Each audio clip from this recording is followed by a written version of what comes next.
तमिलनाडु की राजनीति में बड़ा सियासी भूचाल आया है। भारतीय जनता पार्टी के पूर्व प्रदेश अध्यक्ष के अन्नामलाई ने 5 जून 2026 को पार्टी की प्राथमिक सदस्यता से इस्तीफा दे दिया है और साथ ही एक नए राजनीतिक आंदोलन की नींव रखती है। अन्नामलाई की पार्टी छोड़ते ही तमिलनाडु भाजपा में बगावत के साफ संकेत मिलने लगे हैं। कुछ ही घंटों के भीतर पार्टी उपाध्यक्ष करुनागराजन, राज्य सचिव सुमति वेंकटेश समेत कुल 16 पदाधिकारियों ने एक साथ इस्तीफा दे दिया है। इस घटनाक्रम ने स्टेट बीजेपी में बढ़ते असंतोष और संगठनात्मक संकट की चर्चा को और हवा दे दी है। पूर्व आईपीएस ऑफिसर और बीजेपी के सबसे पहचाने जाने वाले तमिल चेहरे रहे के अन्नामलाई ने एक वीडियो मैसेज के जरिए अपना पक्ष रखा।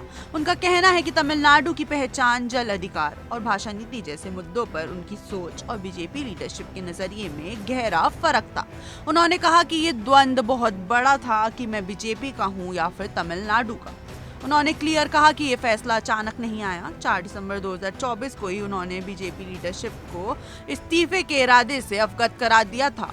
पार्टी के आग्रह पर वो 2026 के विधानसभा इलेक्शन कैंपेन तक रुके, लेकिन डीएनए के कमजोर परफॉर्मेंस के बाद उन्होंने अलग राह चुन ली। BJP national president Nitin Nabin ने फ्राइडे को उनका इस्तीफा फॉर्मली एक्सेप्ट कर लिया। इस्तीफे के साथ ही अन्नामलाई ने नए राजनीतिक आंदोलन वी द लीडर्स के लॉन्च का ऐलान किया। उन्होंने कहा, हम व्यक्ति केंद्रित पॉलिटिक्स से बाहर आना चाहते हैं और एक समझौता रहित वैचारिक आम आदमी की पॉलिटिक्स बनाना चाहते हैं। लॉन्च के बाद कुछ ही घंटों में 1 लाख से ज्यादा लोग इस आंदोलन से जुड़ गए। अन्नामलाई ने ये भी क्लियर किया कि अभी सीधा पार्टी लॉन्च नहीं होगी, पहले मूवमेंट बनेगा, फिर पॉलिटिकल एजुकेशन के जरिए इसको एक रजिस्टर्ड पार्टी में कन्वर्ट किया जाएगा। हालांकि बीजेपी लीडरशिप इस पूरे घटनाक्रम को लेकर चिंतित नहीं नजर आ रही। तमिलनाडु बीजेपी प्रेसिडेंट नेनार नागेंद्रन ने कहा कि बीजेपी एक विचारधारा पर चलने वाला संगठन है और किसी एक व्यक्ति के जाने से पार्टी की ताकत पर कोई असर नहीं पड़ेगा। पार्टी ने इसे एक सामान्य प्रक्रिया बताया। 16 पदाधिकारियों का एक साथ बाहर जाना और आने वाले दिनों में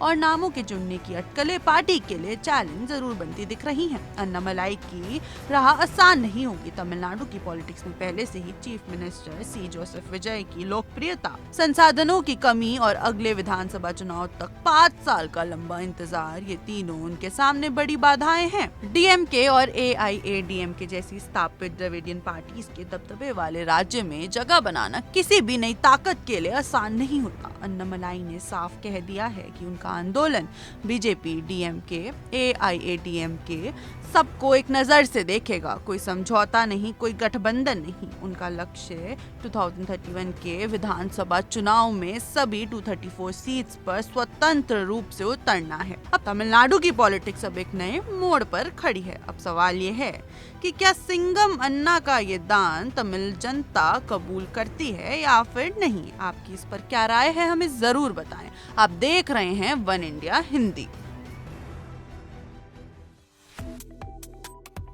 वन इंडिया को सब्सक्राइब करें और कोई भी अपडेट मिस न करें। अभी वन इंडिया ऐप डाउनलोड करें।